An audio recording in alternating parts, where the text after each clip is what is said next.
game. Yeah. That's all right. Maybe Well, as long as after you this. bring back a second one with you, we're all Oh, set. no, it'll be melted. It's warm enough. Pace car is off. We're ready for the Sunoco Modified main event. Here they come. Off of 4. Green flag is out. Trouble for Cates on the start. The inside pole sitter does not come up to speed. Some sort of issue there. And he is chugging through the bottom of turn number 1. We'll see if he's able to make it all the way around to the pit area. I don't know that he will. Something happened there when he went to get into gear and get off the back straight. I don't think he's going to make it. He's just really slow off of turn number 2. I think this is going to draw the caution in the opening lap here of the Sunoco Modifieds. Wait a minute. Nope, I'm wrong. He's going to pull down into the infield. Thank you, Danny Cates, surviving into the infield and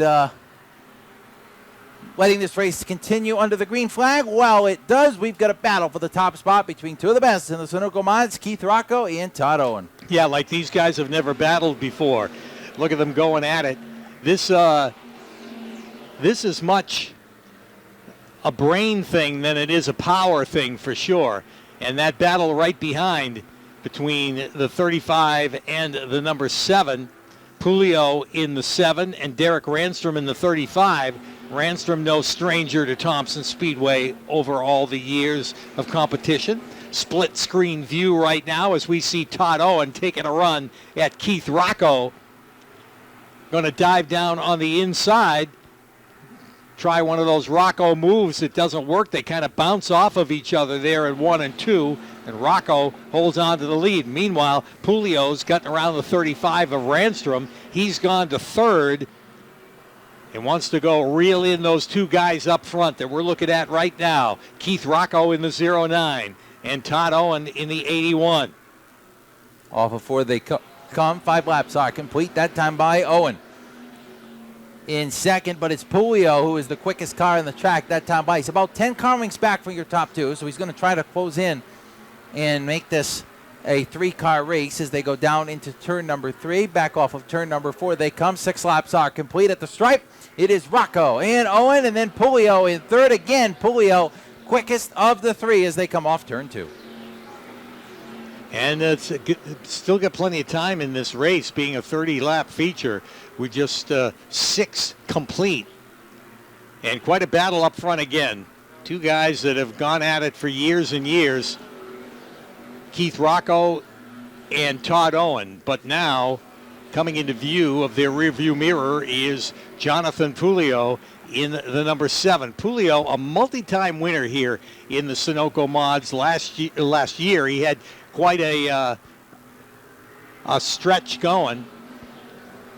He won 4 in a row, won the championship. He actually won both of the icebreaker races back in 2024, and then 4 in a row during the summer last year, enough to pick up the championship in the Sunoco Modifieds. And he has really reeled them in, Kyle. Down into 1 and 2 they go. He is definitely on the prowl, trying to close in on those top 2. Getting there and getting around both of them is a totally different story. But right now, as it looks, it is definitely a battle for 3 of them to race to the finish here. Owen's got the slide job for the lead. Here's Rocco on the crossover move. Off of 4, Rocco edges out at the line one more time.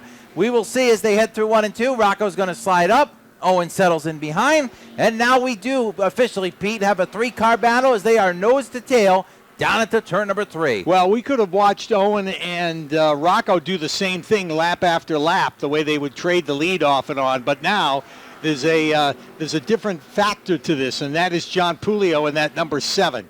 Here's Owen again with a move, and Rocco will not do the crossover out of turn number 2. Instead, he'll wait to turn 3, get down on the inside.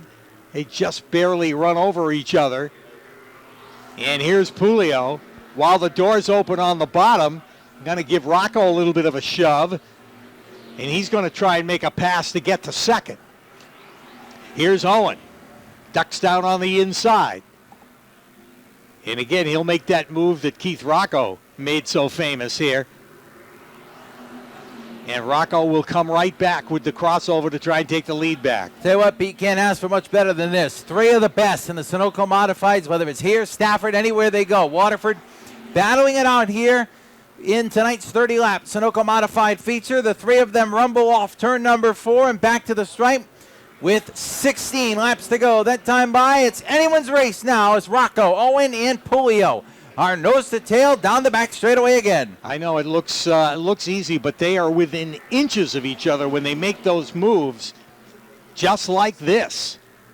Owen can't get up there, and wow, Nerf bar into the left front of Keith Rocco, it appeared that time, as Rocco wasn't about to let him slide up there, trying to hold the position, and John Pulio licking his chops from behind. Yeah, he needs them to give him a lean to try to make a pass. Right now, they go side by side for the lead, but he's going to get a run here on the outside of Owen for second, and he's going to get the spot.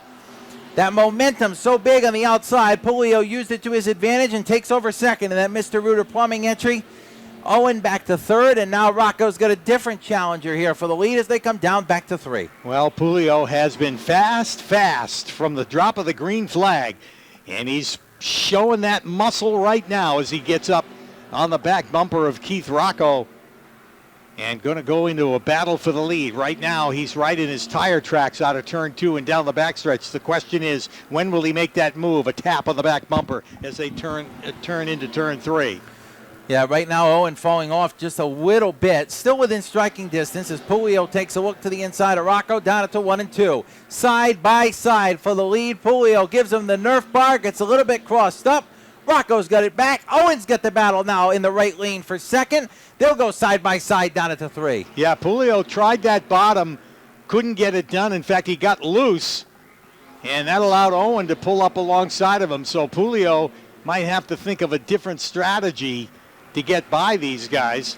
It might be too far into the race for him to get that kind of grip that he wants on the bottom to make a pass like that. So on from a battle of the lead, is shuffled back to third. Yeah, still 10 laps to go. That time by, we're 2/3 of the way through. The top three continue to pull away from the rest of the pack. Just for note, behind them, Derek Granstrom, 4th in the 35. Zach Sangermano is 5th in the 47, with Nathan Pitko running 6th. 7th is a battle between the 99 of Mayberry and the 4 of Leone as they come back down off of turn number 2 in that battle for 6th and 7th spot. Right now, though, the race continues here for the lead, 2nd and 3rd. Rocco, Owen, and Pulio ready to battle here to the final 8. Pete, I am very certain it is anyone's game here among the top 3 in the final 8 laps. Yeah, with these guys, it isn't over till it's over. And you're right, with 22 complete, Rocco has pretty much been the class of the field so far, but he hasn't been able to shake the competition in the form of Todd Owen in the 81 and John Pulio in the 7. 3 of them continue to run together as the laps wind down. 7 to go. Down the back straightaway one more time. Couple lap cars in front of your leaders. Leone will be the first one that they will get to. And Pete, we've seen over the years here at Thompson, especially in this division, the guy in second will wait until the last possible moment to try to make that move because he knows how difficult it is. Once you get the lead, you're almost a sitting duck for the rest of the contenders. So we'll see how it shakes out here. Rocco still has it, coming to 5 to go. They get around the 4 of Leone.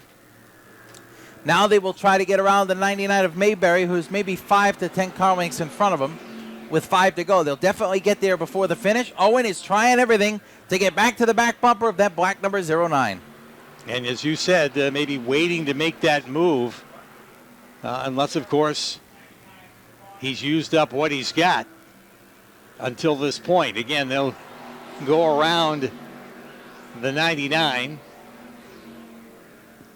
And Mayberry goes a lap down as they work off the second turn and down the backstretch. Rocco with probably the most comfortable lead so far of the race. Yeah. And only 3 laps to go this time by. Yeah, he picked a good time to pull away a little bit, and that number 09, Owen is trying to close back in. But at this point, it's going to be a little bit tough as Rocco's got good drive center off the corner there. And Owen is falling back into the tracks of the 7 of John Pulio this time by. Twin sticks in the air, 2 to go for Rocco as he's under fire from Owen, about 3 car lengths back, trying to close into the final 2 circuits. Time is running out as they're pedaling as hard as they can, using the best part of the racetrack. And Owen would just like to close that gap as he sees the white flag. 1 more lap to go. Pulio, who had come on so strong and turned out some of the fastest laps of the race. Not able to get up and contend with Owen. So are they going to finish this way? 1, 2, 3. As Keith Rocco makes his way through the third turn. And now out of turn number 4, down across the stripe, and Rocco will win it. Todd Owen will finish second. John Pulio will settle for third. Good run for Derek Randstrom in fourth. Nathan Pitko fifth. Then Sagamore. In second's always a little bit better, but just got to be on your game and be able to charge right back at the lead.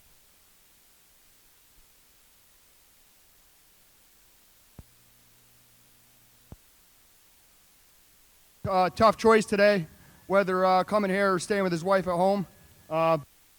She's back watching and she's singing Roxanne right now, celebrating for me. But I got to thank this whole team. They're awesome. They never give up.